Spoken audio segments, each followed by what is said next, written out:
When the Challenger sale was published in 2011, it quickly changed the conversation on how B2B selling gets done. Relationship building, long seen as the apex of selling, was deemed less effective than previously thought. New data told us that a different set of skills were more valuable. The idea and the book took hold quickly. CEB, the firm that did the research, catapulted to nearly $1 billion in sales, doubled its share price, and eventually sold out to Gartner.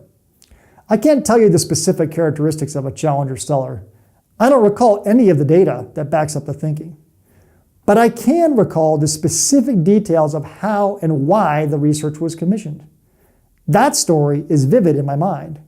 It brings coherence to the research. That coherence trumps the objective data put forth in the study itself, and even by competing studies from other firms that have followed. Thought leadership investments often fall down when we don't pay attention to the story we want to tell before we publish. We invest in research to find new ground. We break those findings into best practices reports, leaders and laggards studies. We publish those reports with detailed charts, graphs, videos, and interactive content.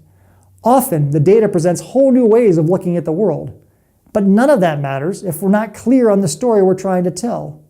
Our brains are hardwired to systematically ignore data.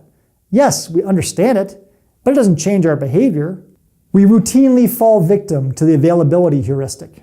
Our ability to mentally retrieve an example that supports the facts as we see them trumps all the data that's telling us something to the contrary.